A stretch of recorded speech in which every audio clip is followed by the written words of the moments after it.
Welcome back to the Enlightened Misfits podcast. I am your host, Lauren, and in today's episode, I have another special guest.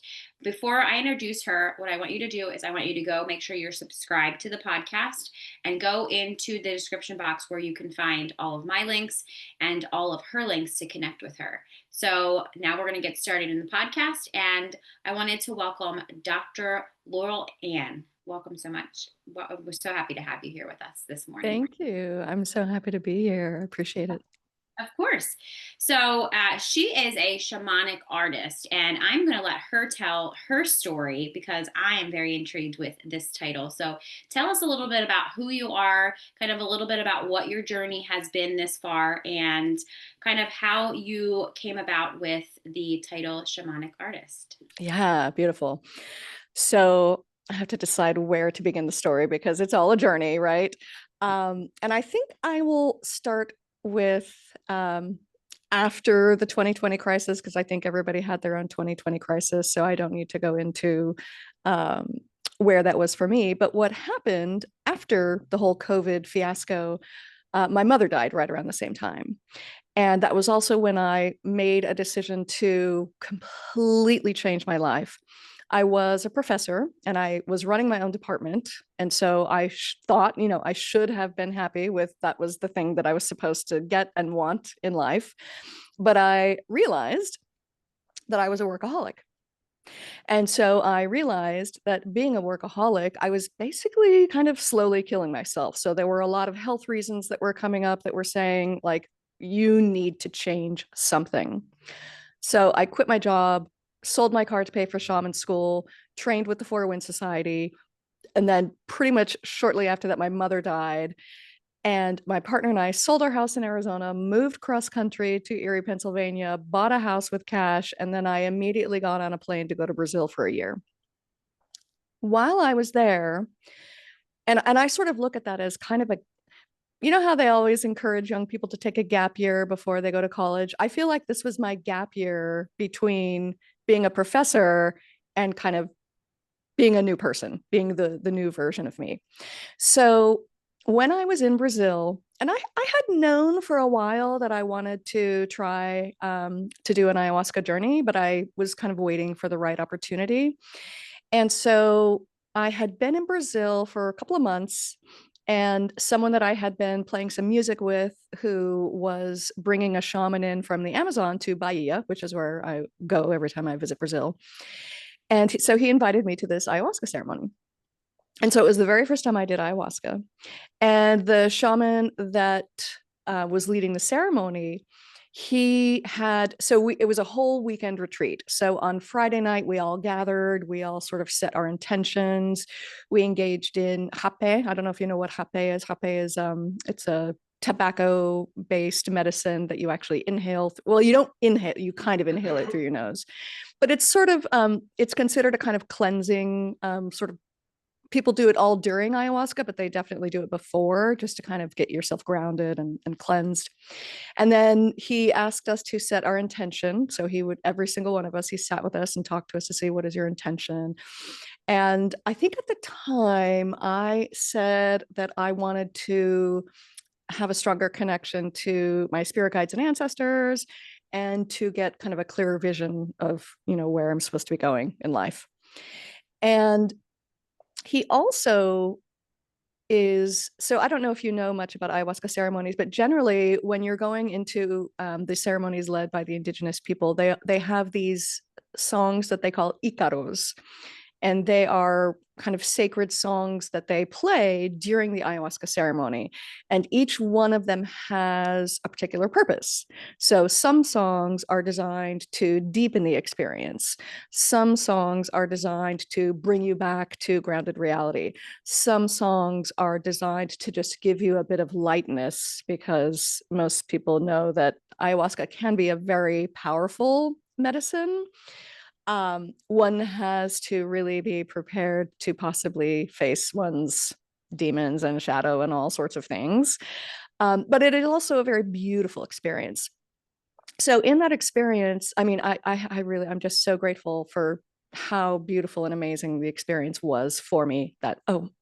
Zoom telling me I need to raise my hand. No, I don't need to raise my hand. It's my gestures. So, so we had the ayahuasca ceremony, and at the very end of the ceremony, the musician, the guitar player that I had been playing with, so it's like dawn and we're all gathered around the fire, and he grabs my hand and he says, "Come on, we're going to sing Nina Simone's Feeling Good," because we had been rehearsing that song. So there everybody was, we're all coming out of this pretty intense ceremony. And so I started singing, my version of Feeling Good, and everybody kind of looked at me like, what is going on? And even the shaman himself, he looked at me like I was from another planet. And he's, presumably done interplanetary travel in his ceremonies, right? He told my friend later that when I sang, it opened up something that he didn't realize existed. And I was like, oh, okay. So, and I didn't even realize other people are like, oh, you open portals when you sing. I'm like, oh, okay, cool. That's a thing. And that's the funny thing about my journey is I feel like almost every time something really beautiful and magical has happened, it has been a complete and total accident. And I also believe that we are more open to those happy accidents when we embrace and accept all sorts of possibilities and not get stuck in the here's how I do things. I go through my life and I follow these rules and everything is this. So in order to have more of those happy accidents, we do have to kind of be a bit more open to it. So that was when I was like, oh, this is interesting. And then the next day, so then the Sunday, he administered, I forget what the name of it is in his indigenous language, but I just called it birdsong medicine because his tribe that he grew up in, they have, I guess, like an emblem or a bird for their tribe. And the thing that's distinct about this bird is it can imitate the song of any other bird. And so what he does is he guides us through the ceremony, and it's really designed for one to kind of find their song, to channel their song, to see what their song is in life. And so it's actually a pepper medicine. And so what you do is he kind of drops these pepper drops under your tongue, and we kind of sit there drooling it out for 15 minutes. And then he says you have to do what they call just a bird diet. And so there were all these, like, you couldn't do water, you had to get your hydration either from juice or tea or milk, and you couldn't eat sugar or salt or meat or anything. It was basically supposed to be like bread and milk. We were supposed to eat like a bird for 3 days.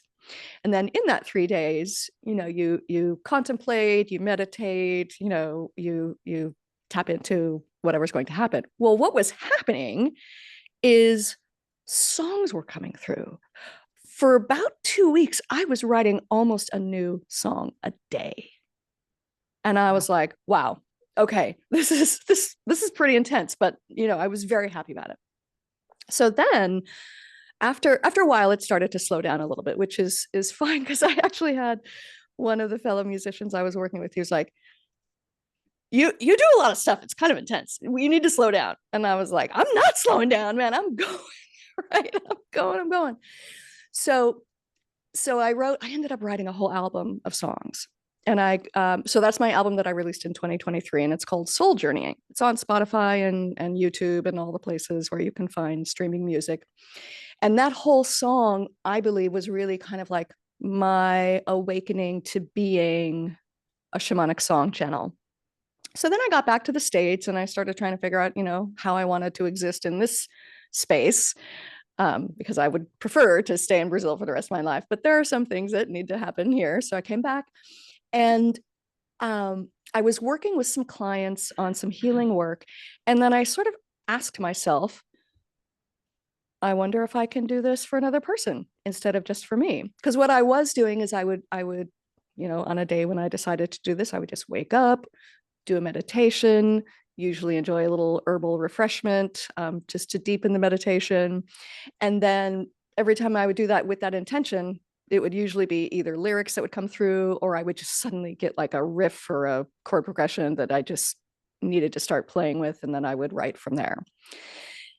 And so the first time I kind of tested the theory about whether I could do this for someone else was one of my best friends called me and told me that her dog died. And her dog, I swear, was one of the most amazing creatures I have ever encountered. I think maybe he was secretly like a unicorn disguised as a dog.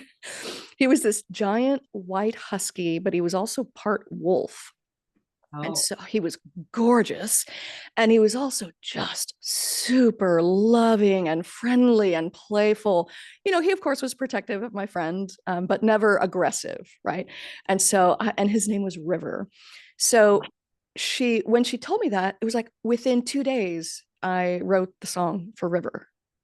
And I was like, oh, okay. So I can do this for someone else.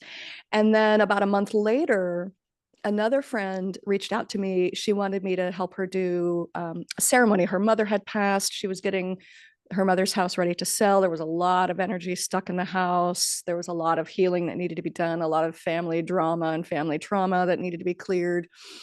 And I had never met her mother. And so I was like, how am I going to write a song? I wanted to write a song for the ceremony. And I was like, how am I going to write a song for her if I don't know her? And then instantly I kind of realized I don't actually have to know her to know what she needs. And I ended up channeling a song that I just call the Shaman's Lullaby. And it's a song that I sing to accompany a 7 chakra illumination. And a 7 chakra illumination you can do for a living person, but it's also the step we do for a dying or dead person to clear their energy field before we do the final shamanic death rites. And so I did that for her mother, wrote that song for her mother. And then I realized I can do this anytime I do shamanic death rites or a 7 chakra illumination. So that song came through. Then a few months later, I thought, okay, let me see if I can do this for a client, like just to sit down and say, here, I'm going to. And so I was doing the beta of my butterfly bootcamp program. And I had a little contest in class one day, and I was like, all right, whoever wins the contest is going to get this session and song. So one of the students did the session for him, and then I was like, all right, I think what's going to happen is in a week I'm going to have a song for you, and I did. So I was like, okay, this is a really wonderful, magical, beautiful skill that I suddenly have, which I never even knew what it was. Like 10 years ago, if you had told me you're going to be a shamanic song channel, I mean, I don't even know that I would have laughed. I probably would have just looked at you like, I'm not even really sure I know what that means. yeah. So then last year, I sort of went into, there was a big life transitions happened again, as they do. And what I'm realizing now is that I kind of went into a period of about a year of what I call being in the cocoon. And it was a year of just a lot of grief work and shadow work, because also at the beginning of this year, no, at the beginning of what year? What year are we in? 2025. Okay. Sorry. At the beginning of 2024, my father died. And so I had my mother's death and then my father's death. And then when my father died, I realized, and this was all, I needed to be in the cocoon. And so then I decided to ask myself, okay, I'm going to go in with specific intentions. I'm going to go through the medicine wheel again.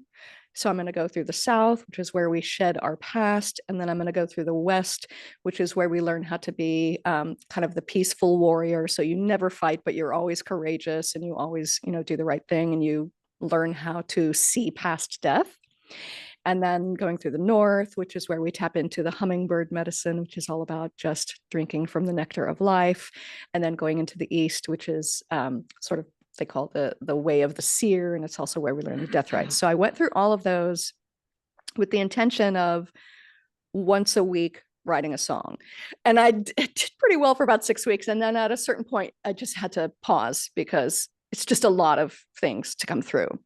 So I learned some things about how sometimes you have to just let them come. Sometimes you can do them purposefully, but spirit doesn't always want to work when I'm like, I'm going to do this Friday morning at 9 a.m. Spirit's like, oh, really? Are you? We might have other plans for you. Yeah. That's not happening Friday. Right? Yeah. So the songs that I write, doing this process, because I do also just write songs without necessarily the shamanic channel, but the songs that I write with this process do have healing properties. And I've heard from people, like when I sing that shaman's lullaby, just singing it, they're like, I feel like I had some healing done just by listening to you sing that. So like that whole album, the 2023 Soul Journeying album, it's about an hour long, and it's a great album to listen to if you want to just like sit and do a deep 60-minute, whether you're enhanced by any plant medicine or not, but just to do like a 1 hour sound healing meditation with that soundtrack. It's a great thing to do. So that's kind of how I learned that I am a shamanic artist and that I can do this process that I call channeling, like shamanic song channeling. Well, thank you for all of that, because I am so intrigued with all of that, and I understand to a level, like maybe not as deep level. I actually became a shamanic practitioner two years ago. Oh, nice. Yeah, so I'm listening to you and I'm like, oh my gosh, this makes so much sense, because it had a thought. I need to go back through the process myself, Yeah. not with a mentor, not with one of my friends that I did this with, because I had told her, she's a very dear friend. I said, I think I need to go. I knew I needed to go through the shamanic journey path this lifetime to clear out a lot of things from past lives. Yep. And I resisted it this entire lifetime. And I knew that was what I needed for my own. Cause it was like I would, I went through Reiki, I did Theta Reiki, I did this, I did that. And it's like I knew what I needed to do. It was like that deeper level. And when somebody asks, well, what does that mean for you? And I'm like, well, every part of me is always going to the root. And I feel like, from my perspective, the shamanic journey is that you get down to the root. It makes so much sense. And it's like, sure, I was probably a shaman in a past life. I'm not a shaman this lifetime.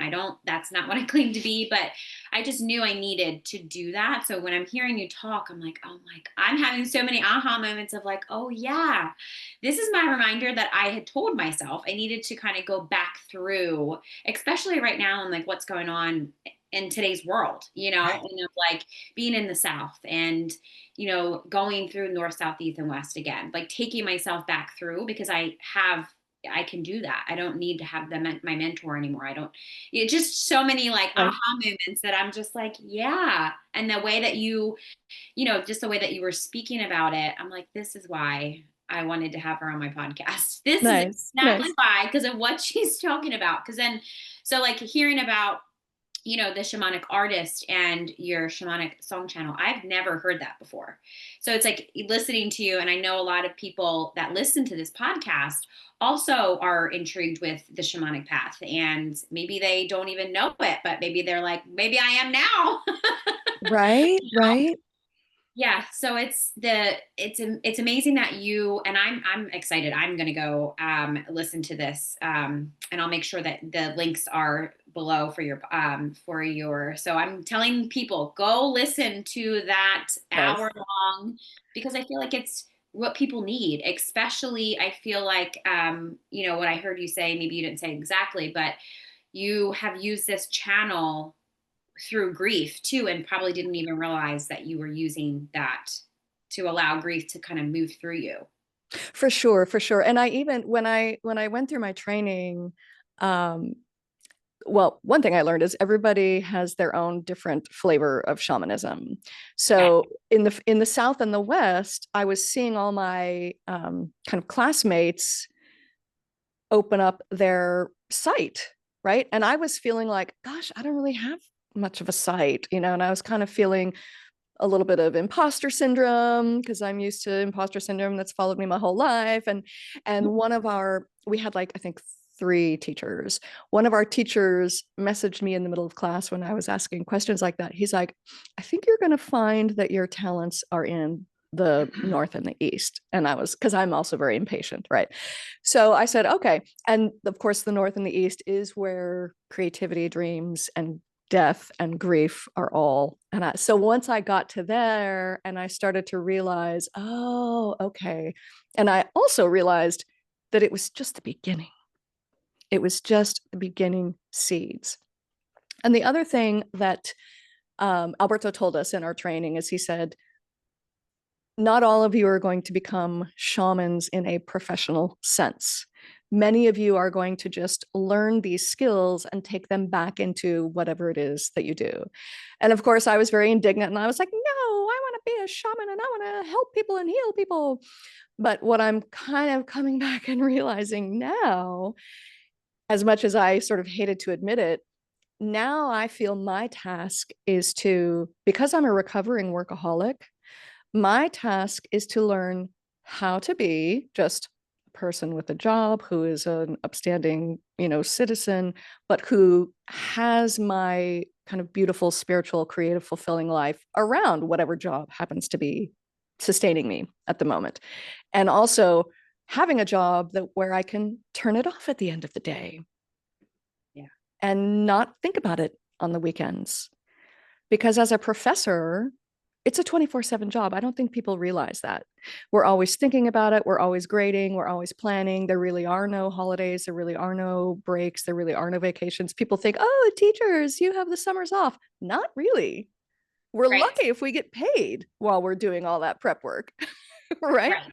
And Yeah. so my task now is to sort of live just that kind of quote unquote normal life, but have it be extraordinary and beautiful and spiritual. Because I told a friend of mine, I was like, I refuse to believe that no one has been able to do this in the past. She's like, everybody's able to do it.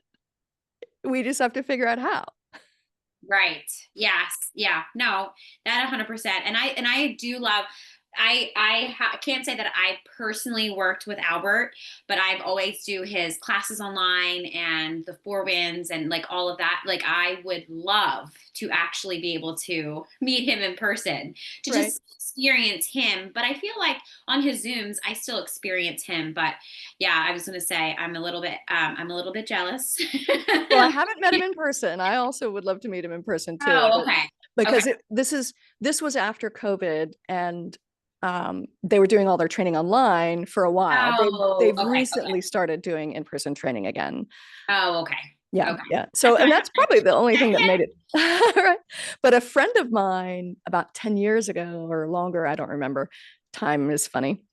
She did do the training because when I first read his book 20 years ago, I was like, I want to be a shaman. This sounds amazing. And I somehow felt I couldn't, or it was too crazy or too weird, but I convinced my best friend to do it. yeah. Oh, yeah. I Yeah. love that. That was actually I started kind of opening up to it was actually a podcast guest that opened me up to. She was a shamanic practitioner and she had connected me with her mentor that had placed her with the rights. And so I kind of went through her program and realized, and even in her program, I was like, oh my God, she was also a lesson. Like, and then I told my friend, I was like, hey, so I'm going to do the shamanic journey. She goes, where are you going to go do it? And I was like, well, I'm going to do it online and like through Zoom and learn all the rights and go through the process. And so she's like, I'm doing it with you. And I was like, okay, let me ask her if she'll do it for both of us.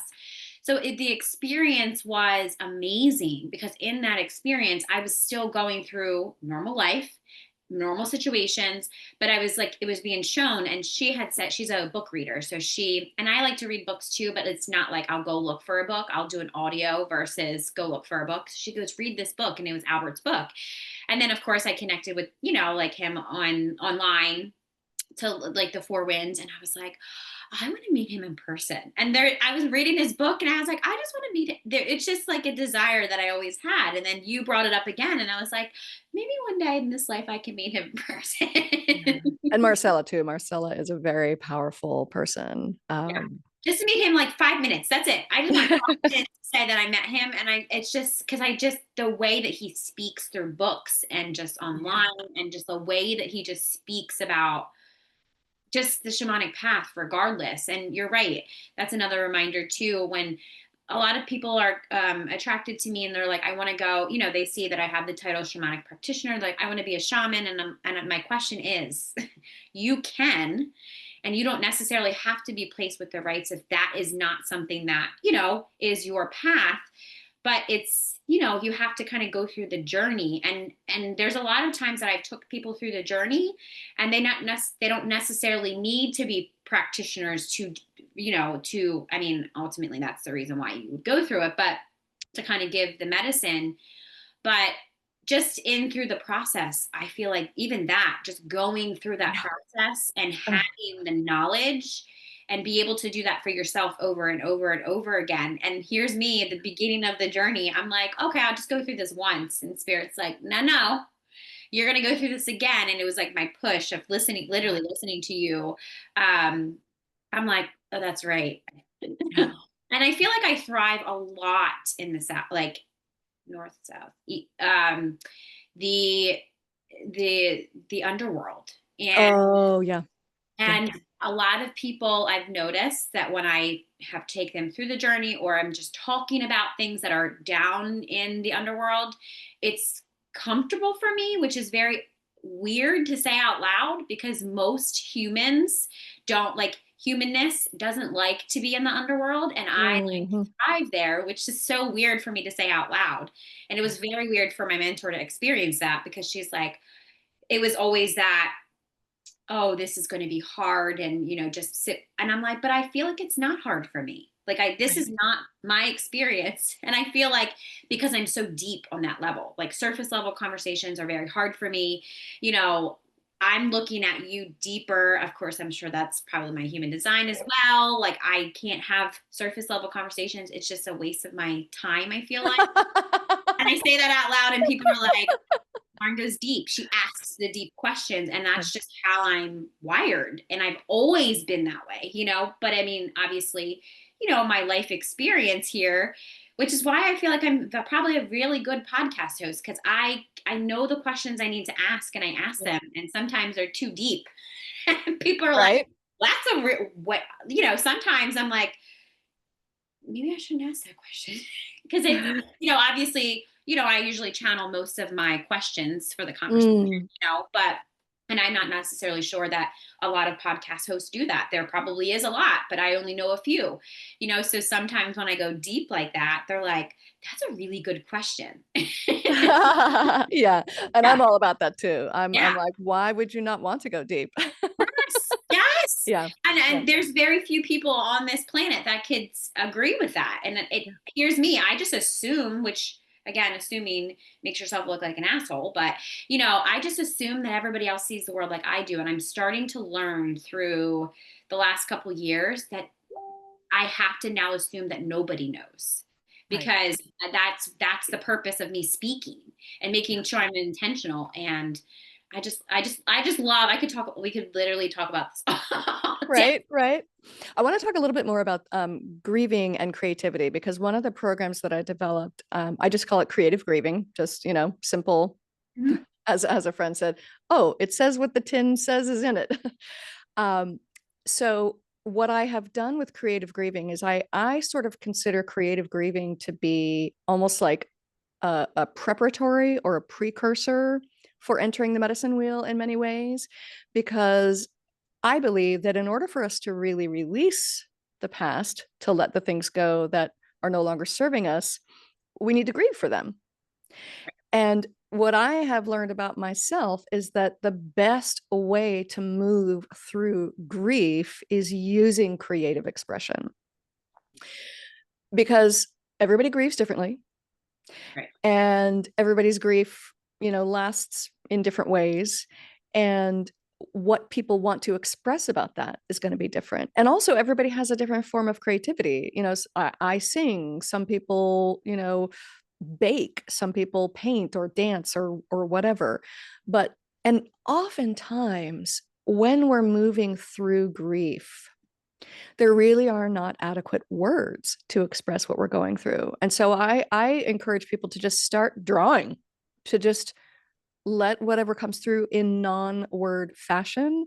Because, and then many times what I find is that when you just sort of let the spirit guide you to draw or paint or whatever, you can then look at that painting or drawing and meditate on it, and then what you need to know from it will then come through. So I created this I have found that it works best as a 6-month program meeting every other week because I was talking with someone else who works with grief the other day, and she was like, "Yeah, I tried to do a short-term intensive," and I was like, "Yeah, I tried to do that once too." You can't shove people through their grief that fast. Yeah. It's just, it's just not. It needs to be gentle. And one of my the someone who went through the very first grief program that I did, she told me that she recently started doing exposure therapy, which I've never done, and I only know like a tiny little bit about it. But she said she doesn't think she would have been able or prepared to go through the exposure therapy without having done the creative grieving first. Wow. Yeah. Yeah. And I think that it's because when we learn how to express things in a variety of ways, in ways that maybe aren't quite so direct, but people get it anyway, I think that helps us to. We're living in a world where people don't understand each other. We're living in a world where people's truths are very different. Right. And in order for us to move through that world and respect our own experience and care for ourselves and not feel like we have to fit somebody else's definition of what grief is or what our experience needs to be, we do need to really hold our own autonomy, and we do need to really learn how to express ourselves in whatever way is the way that our spirit needs to be expressed. um, that to me, and I feel like even I've been watching a lot of documentaries on cults. Somehow I'm like weirdly fascinated with them. And of course, there's so much trauma there. There's so much trauma. And the thing that I started to realize, what is it that's bugging me so much? A lot of these cult leaders, they force people to face their trauma, which I think is the most harmful and cruel thing that you can do to another person. Like, how can you force somebody to face the thing that has made them, you know, so harmed and so hurt and so wounded? Like, I mean, I say it has to be, but people get to do whatever they want. But I really think that the best way is a gentle. And the thing that I love about shamanism is we don't even have to use words. Right. Yeah. If people don't want to talk about their trauma, they don't have to. They can be guided through an experience that allows them to silently say whatever they need to themselves, in words or not words, to know and heal whatever needs to be taken care of.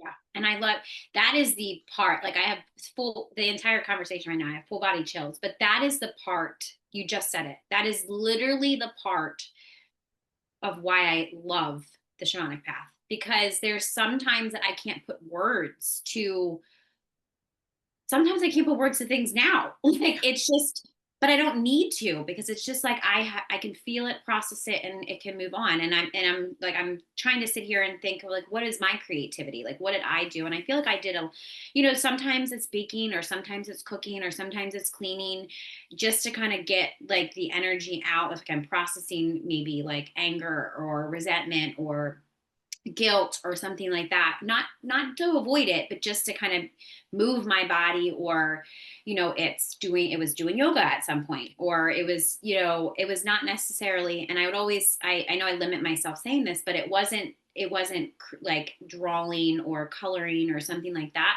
But I've started to do that with my daughter. She's 5, and I'm trying to kind of, I'm back to let's color together. And so then I'm like, but maybe it is coloring for me, because maybe I'm coloring with her to process something that I'm not realizing, at that moment. Like I'm not, maybe it's subconscious, like maybe I'm just consciously trying to conscious parent her and, also conscious parent myself at like the same time. So Right. I, yeah, I definitely feel like my creativity, for me anyway, can be different, which the listeners also, I feel like for them too, it doesn't necessarily have to be, performing something or writing something, or, I automatic journal a lot of times. So I just let things flow, and it's like I don't have control of what I'm writing, and I just write. And Yeah. then I realized I'm reading it, and I was like, oh, okay. That makes sense. Yeah. But at the time, it's just like, or it's like where I'm being a direct channel, that I can see things, hear things, and I'm just writing it down, or I'm speaking things out loud that I'm like, oh, I didn't realize I'm telling myself that these things until I actually speak it to somebody else, which is, again, on the podcast, being very vulnerable with my own experience too, and listening to other people, like love learning from people. Same thing with clients too. And I feel like that is probably one of the most powerful things that, I have learned, alchemizing my emotions or Yeah. Oh, alchemizing your emotions. I wish more people knew that that phrase exists.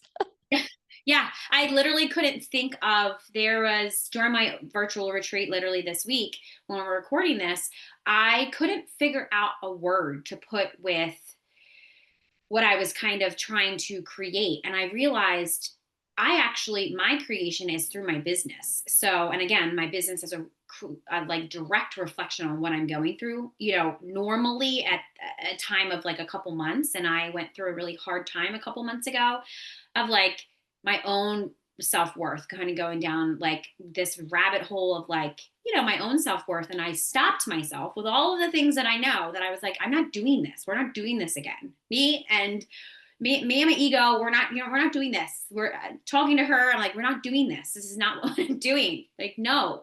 So like, and then creating 3 different processes that I took myself through. And then I'm like, hearing other people talk, and I'm like, I need to teach about this. And I know I needed to create a virtual retreat, or I was in the process of doing that. And then I was like, I totally shut down what I was going to do and literally just built this. And it's just, that's how. And then I realized, somebody said to me, well, I want to be authentic. And my thought was, you have to be vulnerable, because and it was like 2 weeks before that I sat with myself to be vulnerable. And I felt like, well, then when she said that, I said, well, the only connection through vulnerability is to be authentic. Like, that's the only connection. You have to have that connection.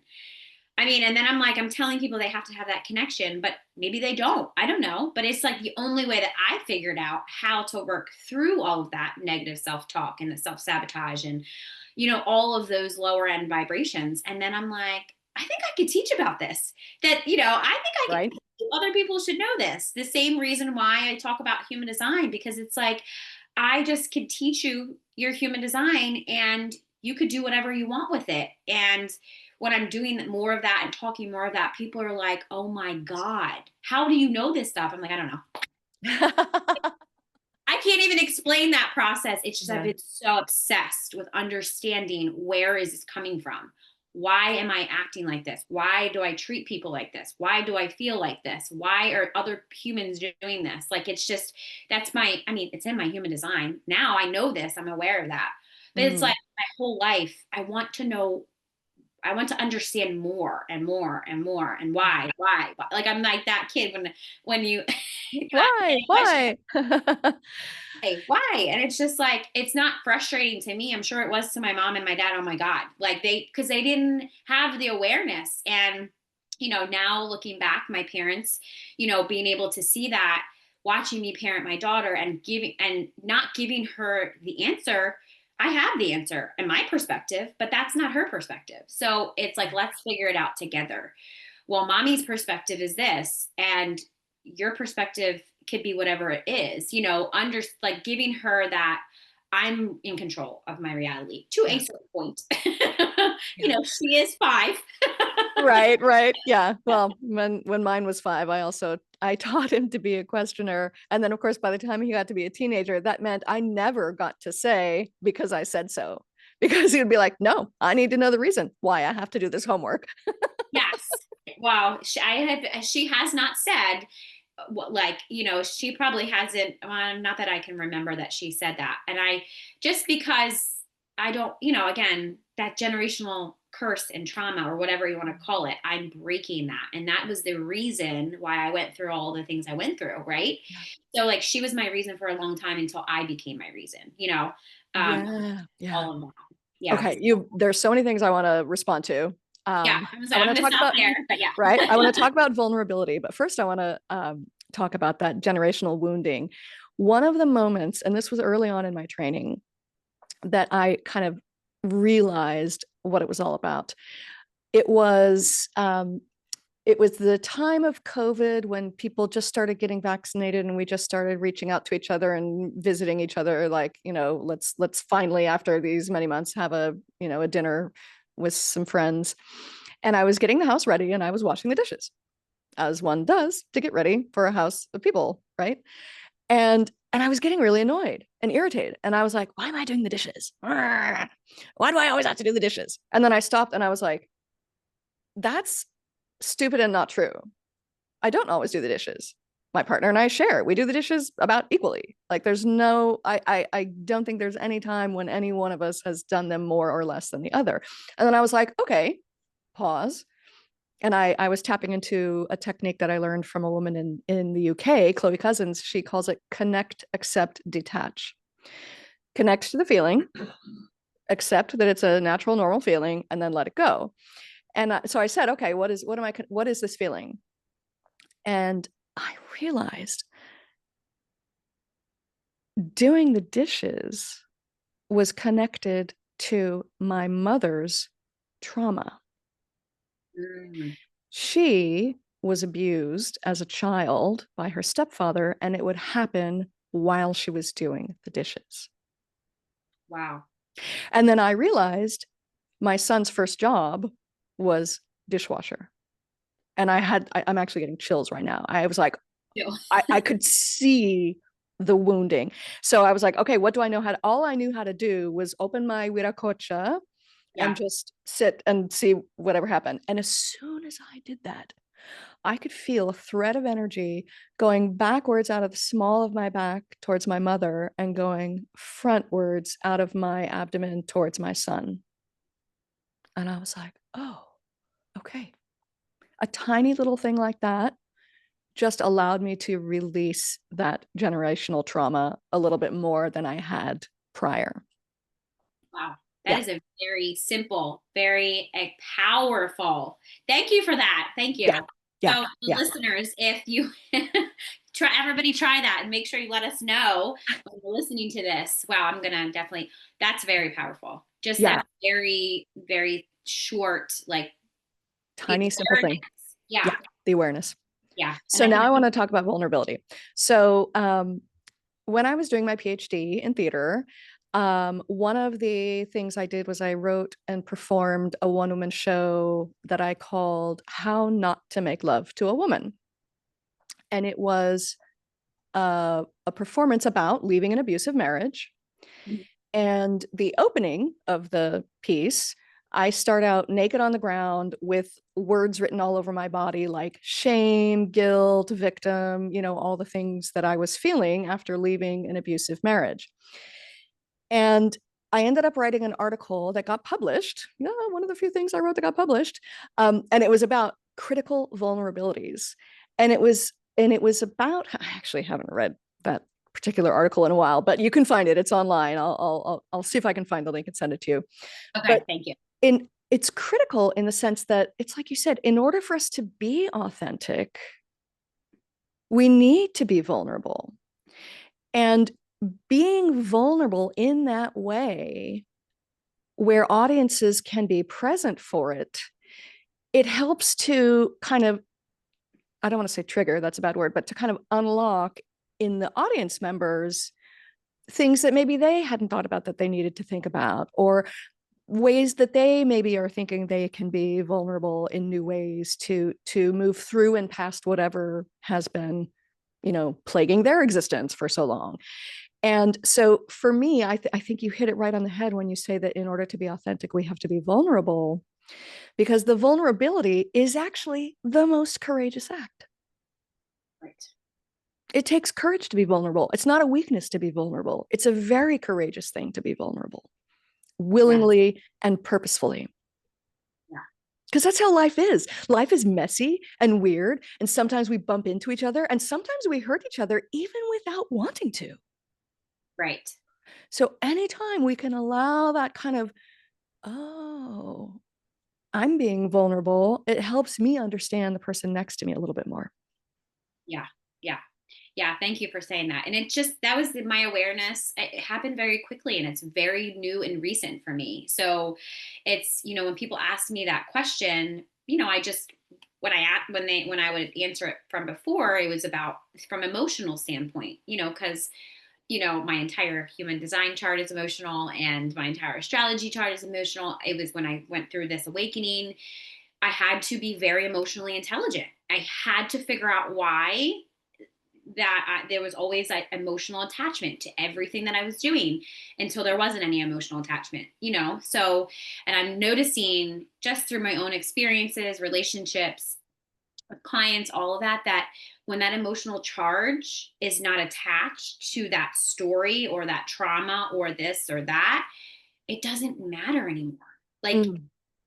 that's what I've noticed. And I'm not saying that nobody, your situations and your emotions don't matter, but when you detach from it, which is what you gave us that very, very quick process, that is, it's so simple. Like, Yeah. it's so simple when you take yourself out of it and stop kind of feeding that emotion, that it doesn't feel so bad. And when you say trigger, I've been trying to change that word for myself too, because I would say I'm triggered, and I know that a trigger is my body's reaction or my body's response to, I need you to be aware of this. But Yeah. in a situation that both people are triggered, in a, let's just say, a relationship, there's no who's common who, or who's going to be more grounded, and who, and it's always, for me, I'm just a more grounded person in my connection, astrology related, or however you want to look at it, maybe more just aware that sometimes I forget that I'm so aware. And then it's like you said, we bump into people and we don't, that our intention is never to hurt. And it's like just reiterating that, I feel like Yeah.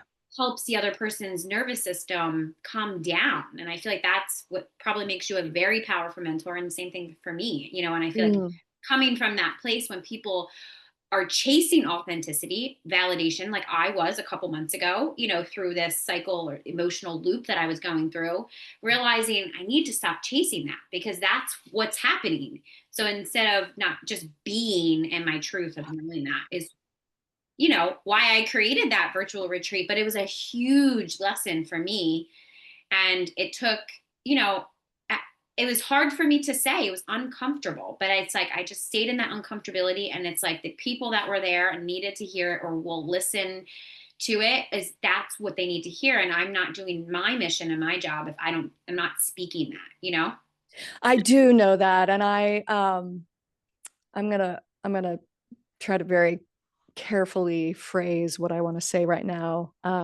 Because in the last 5 years, I've been dabbling and interacting with a lot of different groups and people in, what we might call, I don't even like new age, but the kind of like the healing or that Yeah. kind of whatever that is. And also trying to have a business in that realm, and Right. then having to speak marketing speak, right? Yeah. And so many of the programs that I was going through, or just people I was talking to, or things like that, they're trying to apply that, find the pain point to Mhm. marketing for healing. And at a certain point, I got kind of mad in this one program I was doing. And I was like, that feels really predatory to me, especially for emotional pain when it's quite often related to trauma.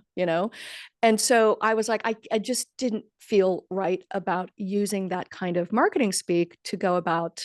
And I know there are other ways to do marketing. I know that it's not always about the pain points, but when that came up, I was like, not everybody's ready to deal with their grief. Not everybody's ready for transformation. And so to like shove it in their faces and say you need to deal with your grief, it just wasn't feeling right. And so that's one of the reasons I kind of just stepped away from the healing business. It's still part of me. It's still what I can do and what I do, but right now I'm mostly just focusing on music, because I can channel through the same kind of healing by just singing, Yeah.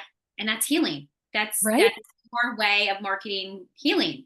And I think that's really powerful. And thank you for saying that. I've actually, my old mentor, probably the end of last year, that's how she kept speaking. And another thing that came up when you were speaking through this too, and I feel like I need to say this too, because when you're talking about cult, she literally has programs called cult or this or that. And she's the way that she's projecting her own ego or projecting her, I have a spiritual business. And it's like, no, you are grouped in everybody else that uses their ego. Now, I didn't say this to her. It's not my role to say this to her. I had to see the awareness of it because I was still attracting very narcissistic mentors and realized I don't use my ego when I speak. Like, I just don't. It feels uncomfortable for me. And I understand, like, when I talk about uncomfortability, it's like, oh, that's where you grow. No, that's not the uncomfortability that I'm speaking about. I'm talking about it's not something that my my whole being wants to do. And it's not fear. It's more, that's not how I'm built and operated and all the things. And I realized, just even having this conversation with you, that I realized that is the reason what blocked me through speaking what I need to speak, because of feeling like I need to follow her lead. And then I'm like, but that's not the way I'm going. So I need to go this way. And then being stuck in that container and that energy. And it's like, how do I get out of this? And I just like, just get out, so I just got out, and it was so much more freeing. And my mentor that I have now is completely opposite. Like, and I've known my mentor that I have now for this just as much as I've known, probably like a year and a half to, kind of simultaneously being in her group, that I was like, this group feels different than this group. I think I can go over here, and it just feels like at home. And when I talk to her, and I've expressed this to her, and, the limitations of ego and shedding the ego and stuff. And, you know, that's her way. But when you triggered my mind to think, oh my goodness, that actually was my block then, especially when, I also speak too. And I was speaking from a place of like, I can't use that, what I've learned, because it's like, it's just not authentic. Like, and yeah, I've had a lot of aha moments on our Nice, so nice, nice. hopefully everybody listening would realize, like, and I speak this to people, like, they will tell me I have trauma around hiring narcissistic people as my mentors. And I'm like, I have now an awareness, and I have now like, me too. And then it's just like, okay, but it's like, now this is what I did. Let's figure out, how you can do that too. But it's a huge thing right now. It has been. And these are from people that are speaking, from, this place still, but also trying to project, oh, the dark side, and, this, and, the fear mongering and all that. And I'm like, in my mind, I'm like, but you're part of it. Yeah, Yeah. all those documentaries on cults that I've been watching, the thing that makes me so sad about the situation is that they they happen to people who are so genuinely seeking. Yeah. Yes.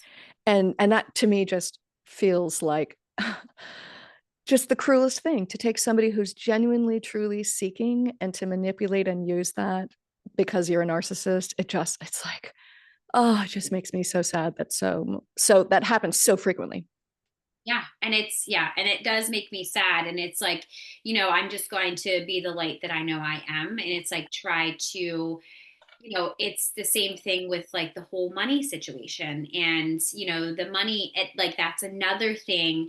When I speak about it, usually it's an emotional like money wound, emotional wound, money wound. Mm. And obviously that's surface level, but that's where society can understand, because it's money or emotions. Like, they understand that. Now, obviously I take them deeper, but it's like, that's just the way. Cause when I talk, it's so deep, and people are like lost. Like, they're like, wait, can you back up 50 steps? Like, up to the surface, Lauren, right? I know you Yeah. understand that, but, and those people are like, that going back to when you talk about grief too, it's, most of us, we're taught to suppress it or Oh internalize yeah. it, We're or lucky if we get a week off of work, and it's like grief doesn't last a week. it's a It lasts journey. a lifetime. Yeah. Yeah, it's part of you for the rest of your life. Once you experience it, it changes, it transforms, it lessens, it comes back, but it's not like, oh, somebody died, I'm sad for a week. And then, anytime someone says get over it, it's like, oh, it's so not clearly Mm. you haven't had the kind of grief that other people have had, because you wouldn't say that to somebody if you knew what they were going through. Or yes, or the words like sorry for your loss. That is so triggering to people. Like Mm. like, and I see that, but it's just like also these people that are saying this also don't have the awareness that potentially somebody that can see it a little bit deeper of like sending love or sending hugs or thinking of you in this hard time and this new chapter in your life or something like that. Yeah. It I just it gets me like up sad for the person because it's like I know that they are probably reading these comments out of people just genuinely trying to give attention to that. But sometimes that also, the person's like probably mad, hurt. Maybe it's a cycle of the mad or hurt, and you're gonna get that. And it's just like just understanding that. I feel like with all of us, and I feel like grief too. I have to remind myself, included. I'm always included into everything I say. I'm not Right.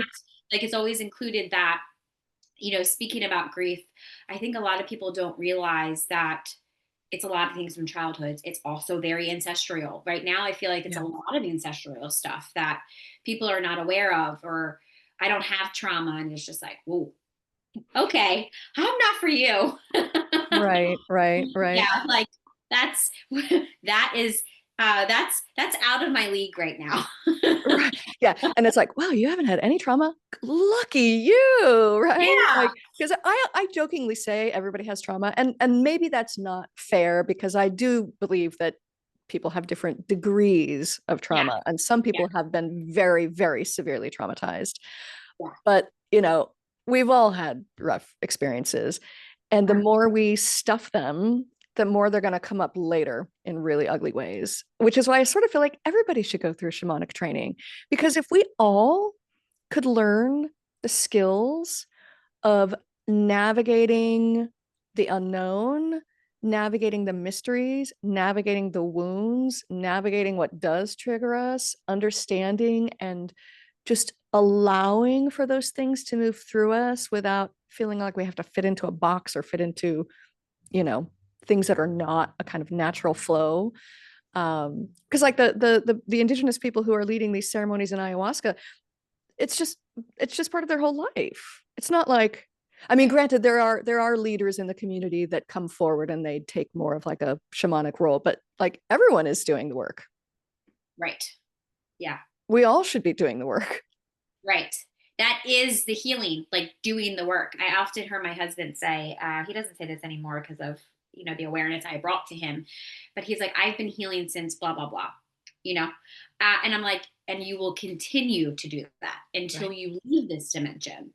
Right. And that's heavy for somebody that is looking at the overall picture of like everything that's and I say in a way that it's more like focused in the moment of like not having to worry about all of that or but it takes it from that place of what I just said probably is emotionally too heavy and deep for him if he Mm. is walking through his, and I have to be honest, like in the beginning of our connection I tried to control his healing. I'm so sorry for laughing. Yeah. Oh, yeah, yeah, yeah. Yeah. One of my songs on the album, called "The Hardest Thing," is, I call it the healer's lament. The hardest thing is to just let somebody walk their own path, even when you know the way. You can't walk it for them. You can't tell them what to do. You can be present, you can be loving, you can model positive behavior, but you cannot force anybody to do their own work. And it's been a very eye-opening awareness journey the last 3 years, because I was like, wow, like I know about control, and I know that I used to call myself a recovering control freak, but I stopped calling myself that because I know control is a little bit delusional. Like nobody Mm, don't really do I really have control over my life? No, right.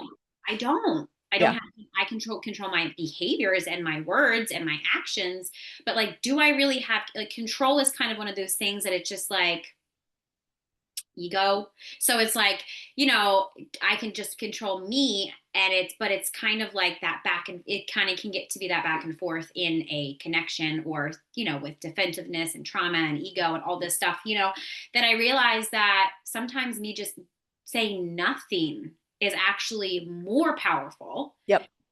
And I'm like, and the only reason why I'm saying this is because I feel like a lot of people in relationships, marriages, connections, like, you know, with your kids and all this stuff, that like, it's about control.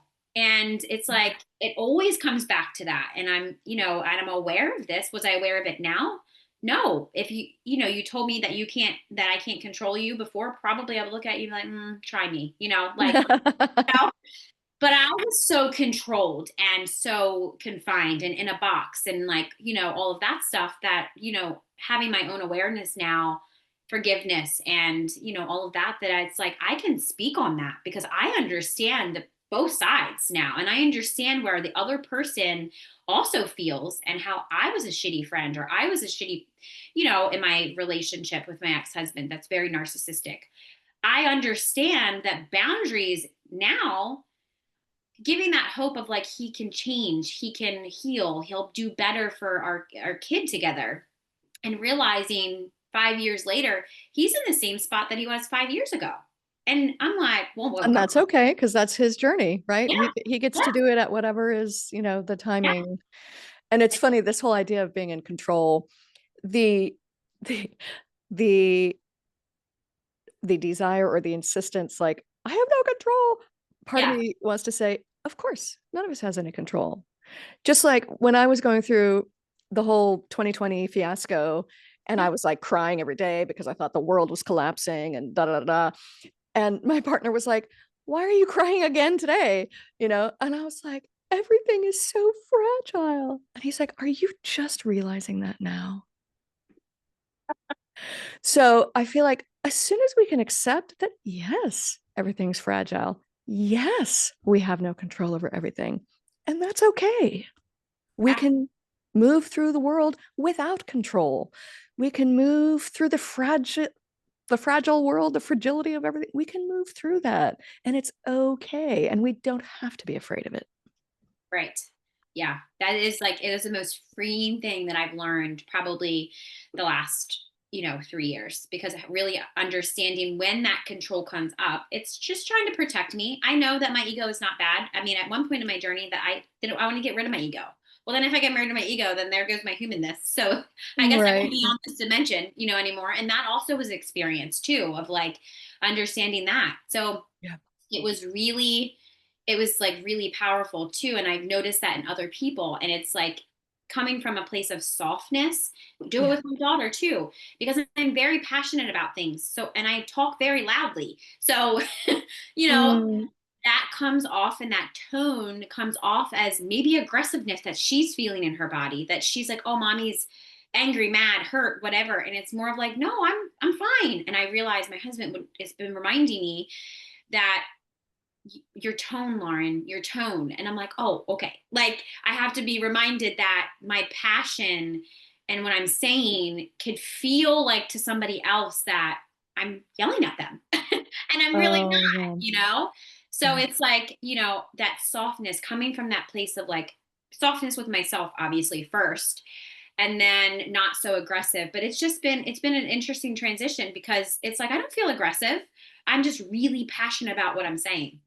But then Right. taking it from, you know, my child that is innocent, and, you know, she's just pure, you know, why is she getting triggered from it? Because there must be something. And then it's like I said, back to the ancestral stuff. It's definitely For pulling sure. out some of that stuff. So Yeah, I once heard from a woman, I think she was of Yoruba descent, but I'm not sure. But she said that we humans living on planet Earth right. have an obligation to heal 7 generations backward and 7 generations forward. Yeah. And so to just ignore that there's generational wounds that exist is not living up to one of our purposes here as humans. Right. And so here's what's another, okay, side note. One of my guilty pleasures, my partner got me onto, there's a show called The Dead Files. I don't remember what platform it's on, but the concept of the show is do you know it? Yeah, I know Okay. So, it. so there's the ex-cop from New York and then the psychic medium, and they go in and they investigate basically haunted houses. Yeah, yeah, And oh gosh, wait, why was I bringing that up? What was the purpose? Oh, yes. Okay. So on one of their seasons, there were a couple of episodes where they were going into houses. I think one of them had actually been a plantation house. okay. And so there was a scene where the psychic medium went in and she saw, like, the spirits of 4 or 5 Black women in their white ceremonial garb Right. walking around, like these bodies of, dead teenage boys who had died on the plantation. And they were mad. They were not going to let anybody near them. They were not going to, especially not the, the psychic medium was a white woman. They were like, you're not coming anywhere near these boys. And it just made me realize, if we don't heal the trauma of those 7 generations past, it's going to come through in ways that we might not know. And, you might have a haunted house that like, you've probably seen the show, that these Yeah. families are often being torn apart because there's an entity in the house, or the spirit of someone who was wounded in the house, or sometimes a poltergeist, where there was so much trauma that happened to that person, or it was such a violent death that that spirit or that entity is going to wreak havoc until someone can care for them and take care of them and resolve whatever was the wounding that happened. So it's like, if we don't take care of that, it's going to get really messy in here.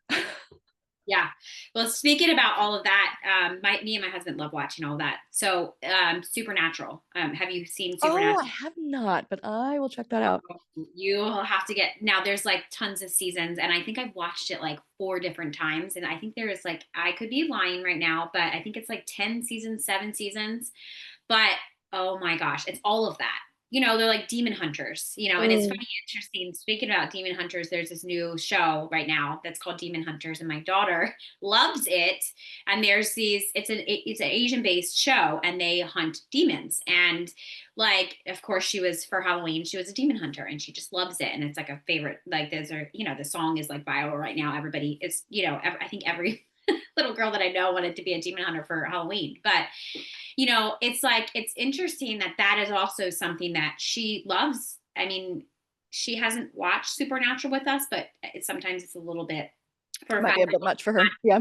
yeah, I think it would do more harm to her right now. But I know that she kind of likes that same thing too, like, of, that type of, I guess it would be like entertainment, but it's just like understanding energy. And like you said, space clearing. Sometimes I do space clearing. I've done it before. And it's like, I don't think people realize, people will believe in Wi-Fi, but they won't believe in any other energy that's attached, or this or that. And it blows my mind that people don't believe in energy healing, but they believe in Wi-Fi. So it's Right.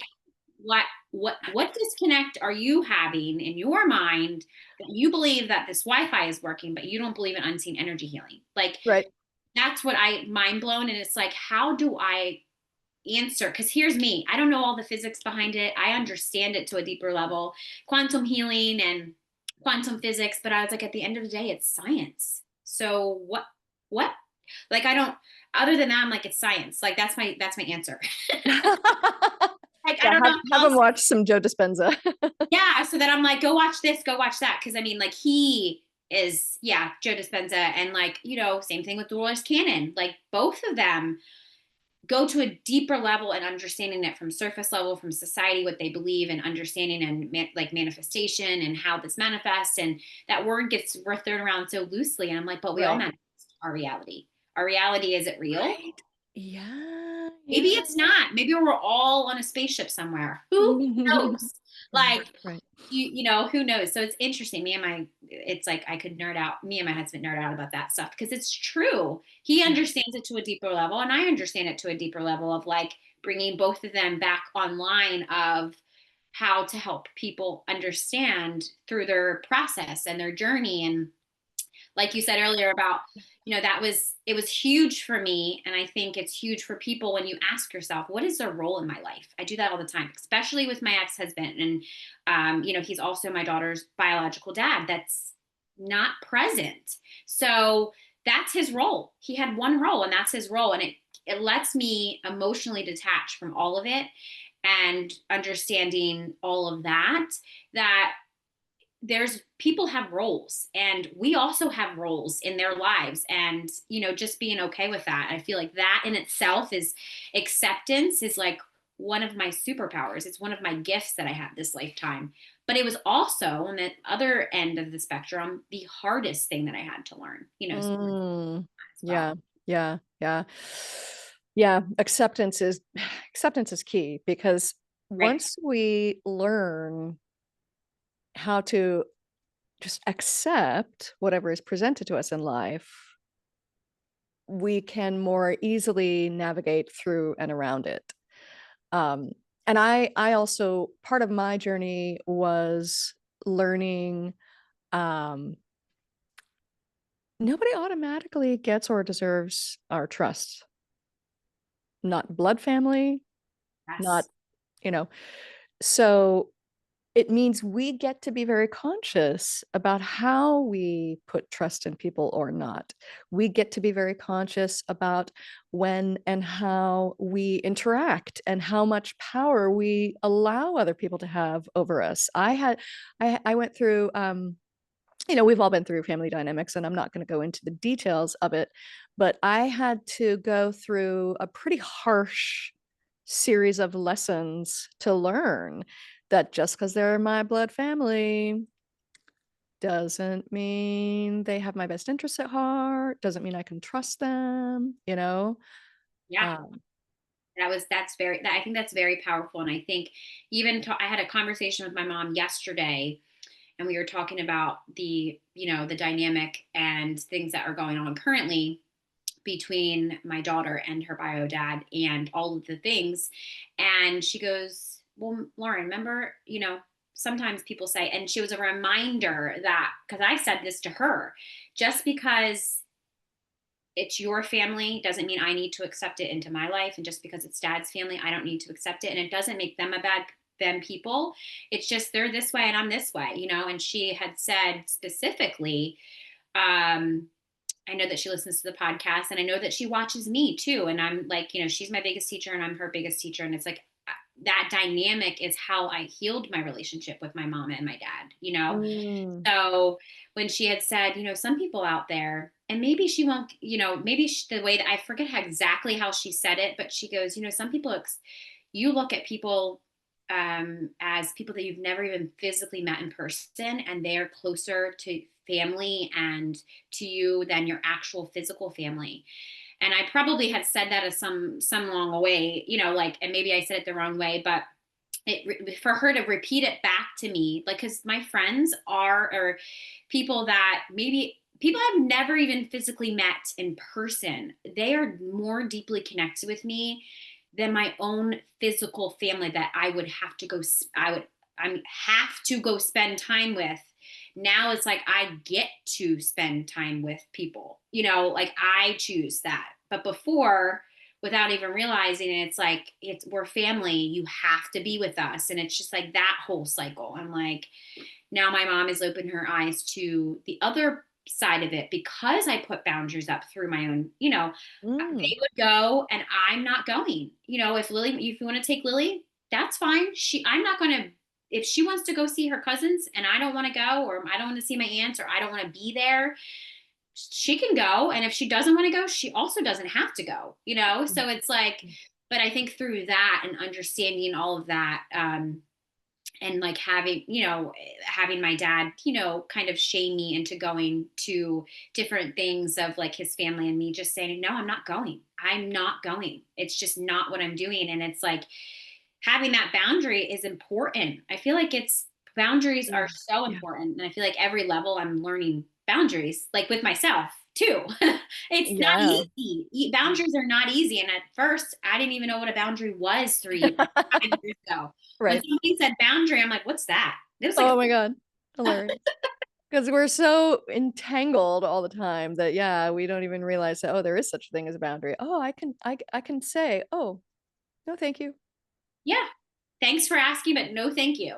And not feeling bad about it. Sure, Yeah. my inner child's like, you should just say yes. You should just say yes. And I'm like, nope, we are not Right. doing that. Yeah, because I don't want guilt to do that. and shame are so useless.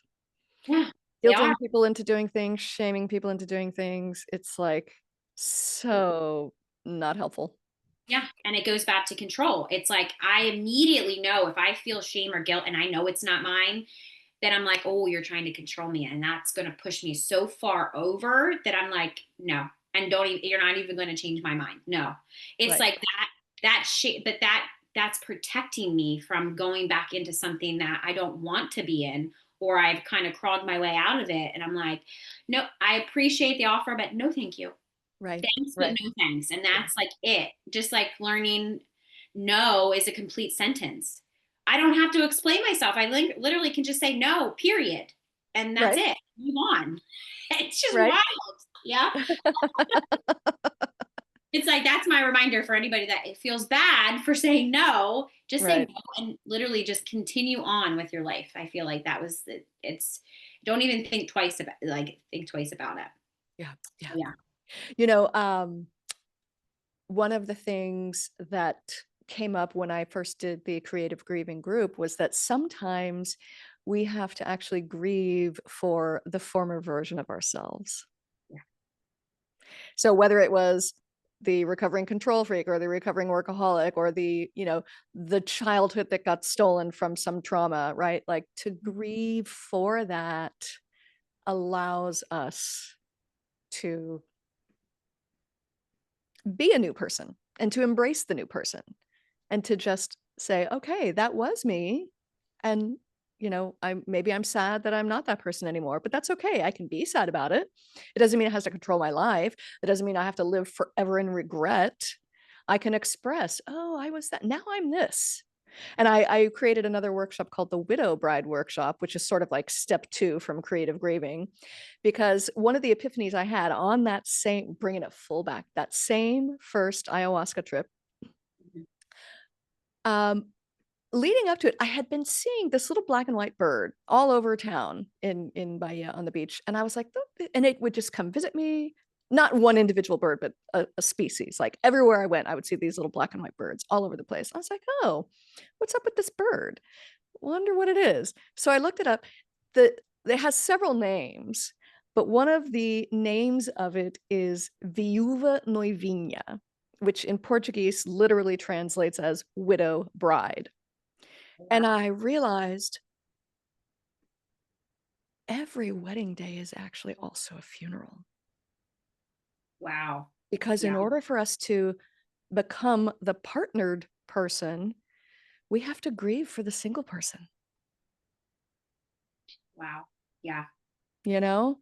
Because I mean, let's even speculate on how many marital problems exist because people think they're coming into it as two unique people and then they forget, like, you actually have to become a whole unit. And in order to do that, it takes a lot of maturity, which people getting married at 19 probably don't have. Just Right. saying. Maybe they do. Maybe I'm wrong, and that's fine. I can be wrong. I've been wrong before. I'll be wrong again. You got that right. You got that right, sister. Yeah. But that's actually yeah. And I think that you just explained exactly what was going on, like not currently, but like through my own, through my own journey, like thus far, especially this week, not this week, this year, I should say 2025, because me and my husband now, we obviously came from two separate places. I was already married before. I was obviously divorced, going through that for the last I've been divorced for, has it been 5 years? Yeah, it's been like, let's just say 5 years, that I didn't even realize that when I first met my husband, we've met before. It's more of like, all that, soul contracts, like this is Right. divine partnership and all that stuff, that I had to go through, like being with him and going through things that would, kind of exacerbate the things that I didn't heal in my first Mm, marriage. yeah. And then I got divorced, and then I would process that. And, my mom had even said to me, Lauren, not with the extent of like how deep I know things. She goes, but you also had to mourn somebody that is still alive. And I'm like, and he's still in your quote unquote life. He's still around. You have a kid, And Yeah. she just kind of said that to me. And I thought to myself, wow, she even noticed that. And at the time that I was going through a divorce, and it was a very high conflict custody, high conflict divorce, it was not easy that, and if, I kind of use that as my experience of like, how can I use this experience to now understand when other people go through it? And having the tools to like, I get that, or somebody to say that I see you, I understand you, it's not easy, and I Yeah. realized now that I'm married into a healthy connection, probably this is probably my first ever healthy relationship I had in my entire life, that it is probably extremely the opposite of hard. I always wanted a healthy, easy relationship, but that's not it. That's not life. That's like, life is not easy. It's like the way that we make it. So long story short, when you say that, I think to myself, that's why, it's called the honeymoon phase. It's like, did we even really have a honeymoon phase? Probably not, because Right. it's always been so deep. And he's presented with these problems that he was never even a part of, vice versa. And it's like, just being able to hold that space has been really eye-opening for both of us, because I'm really good at holding space, and I'm really good at understanding, and just having that level of awareness. I feel like that's actually just how you heal. Like, taking on, I say this all the time. I like, stop taking on my emotions. They're mine. I can process them. I need from you is space, and just knowing that it's safe, because that's never been an experience of mine. It's Mm, not safe in a relationship to show this and that. So it's like, I'm safe in my body, but then I'm thinking, when people say I'm safe in my body, I'm safe with myself in my body. But am I safe in a relationship in my body? Not yet. I'm still mhm. working through that because of that. And I feel like that, and people, and the reason why I'm saying this is because a lot of my clients have said to me that in their relationship they're safe with themselves. They finally can be safe with themselves, and then, but it's like in their relationship there's issues. And I'm like, well, I understand this. And I tell them my perspective on what I'm going through. And then they're like, oh, I'm not alone. I'm like, you're not alone. People Right. don't speak about this. They're not speaking about this. They're speaking it from a place of like, they healed it. So it's like, why would they need to continue to focus on it? But it's Mm, like bringing it full circle. I even told one of my girls in my membership that she went through a divorce, and she's still going through the messy part of divorce, custody, all this stuff, but she's mm, in another relationship that is actually healthy. And she said to me, Lauren, I feel very fake. And I'm like, well, what do you mean by that? And she goes, I feel like I can't speak about that. And all I had to say to her was, just start speaking about it. And watching her online flourish of like, that is a moment that she needed to hear. Just speak about it. Stop. People mm. are going to judge you regardless. People are going to Yeah. judge you because you're not in a, you're still technically in separation, Right, right. I said, but speak about that, because that is your people that you will attract need you in that situation. And Yeah. I just love, I have body chills thinking about that. I just love that. I just was like, speak about it. Just do it. Like, just do it. And her doing it now, and watching that, and seeing the amount of traction that she's getting, and just being okay with speaking her current moment story, Yeah. Yeah. is Yeah. very, very powerful. So Yeah. I think the more we can all speak our truth. in the moment, Yeah, exactly. yeah, Exactly. And speak it, gently, and speak it right. compassionately, and Yeah. speak it because it's not a documentary, but there was another show I was watching. I love Toni Collette. I will watch her in just about whatever she does. Yeah. What was the name of it? It's something that's out right now. And she essentially plays this, like, we'll just say cult leader who Yeah. runs this it's basically a prison, but it's not a prison for like people who might be juvenile delinquents but aren't, right? So it's like Oh, okay. misfits Okay. and things like that. So she does exactly what I think is the most horrible thing. She forces everybody to face their trauma. And there's this scene where she I forget what she calls it, but it's basically this is where we speak truth to each other, but it's done so cruelly and so harshly. And then as soon as they're done saying all these mean, awful things to each other, then they do this big group hug. And I was like, oh my God, she's teaching them the most unhealthy relationship dynamics I've ever heard of. So abusive. Oh man. Yeah. Yeah. And it's literally, I feel like that's literally what I see online right now.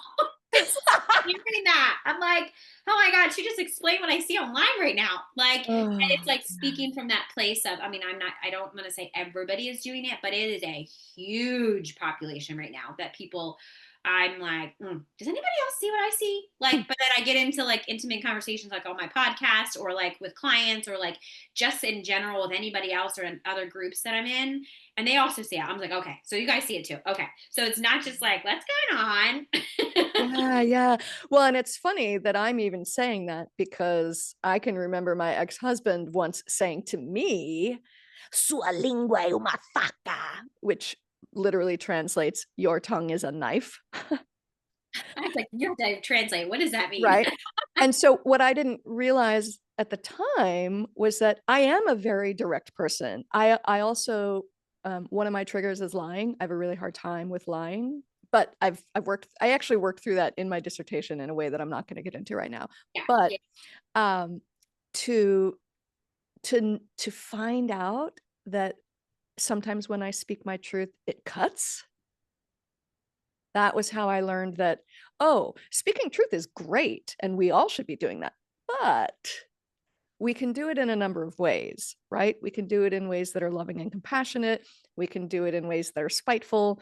We can do it in ways that are too direct. We can do it in ways that are sideways. You know what I mean? There's lots Right. of ways to speak our truth. Yeah. We don't always have to, beeline barreling down the highway at 95 miles an hour, smashing right into the other person's car. Yes. That's a great way to say it because I feel like, and again, I'm going to relate it back to my marriage right now. I should say right now. I think I did that trend on TikTok. It's like, this is my current husband. My husband goes, what do you mean your current husband? I'm like, you're currently my husband. He goes, no. I was like, can we do this trend? And he goes, no. And I'm like, it's just funny. And he's like, no, we're not. But it's like, I'm not, there's no option of, another husband. It's like, you can just go take a nap and I'm going to go take a nap and we will come back together and Right. figure out what we need to fix. But, it is an option, but it's not an option, that whole thing. But I said that to him. I said, I understand that you know your truth and I know my truth, but can you be a little bit more gentle? Like Yeah.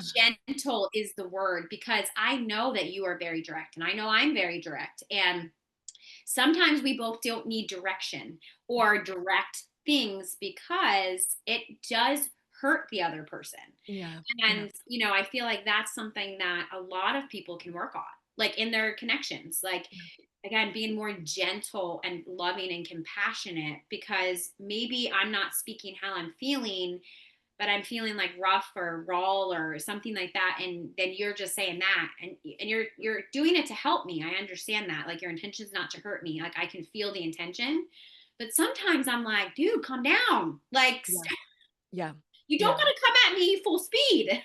But I Yeah. also again understand that I need to do that. Like I'm reading the energy, I'm reading the body, like I'm reading how he is, and just maybe he used to say to me, you take everything personal.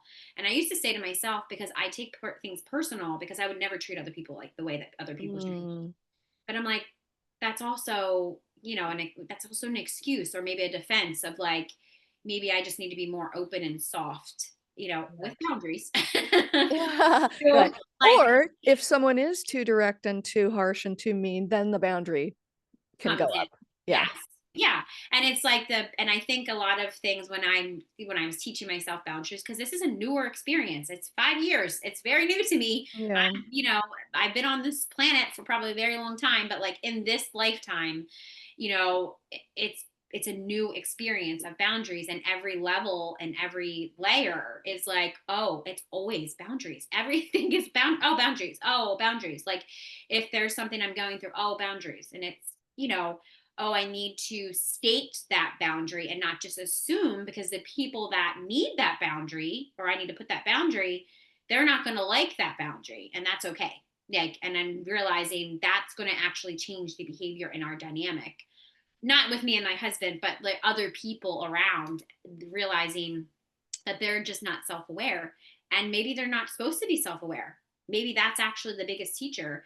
And I kind of shifted in that place too, and people just are mind blown when I say that, like my ex-husband, my father-in-law, like, my mother-in-law, like my parents, my, his family, my family are my biggest teachers, because Mm, that's huge, because I don't hold on resentment. I don't hold on to anger. I don't hold on to those like shame, guilt. I hate you. That like really intense stuff, because before I would, because I don't mm, treat people the way that people treat me or have treated me or whatever, in that space of karmic, like mhm. of that Yep. learning lessons, so it's like, but I also get to choose. Do I Yeah. want them around? Yeah. Do I need to keep staying this boundary, or I'm just not around? And then Right. they can ask themselves the question of, why, where's Lauren? What did I do to her? Like, why isn't she here, or whatever? But it's like sometimes my love and compassion and empathy and all of that can kind of get mangled in that. And it's like, am I being too harsh? Am I being too this? Am I being too that? So Yeah. yeah, it's definitely a gift. And I feel like for you, your voice, well, I'm like, we can talk about this forever. It could be a Right, 4 hour right. episode. But I feel like for you, your gift is definitely your voice. And if somebody, the listeners have been listening, thank you so much for staying and listening, because I know that they're still listening.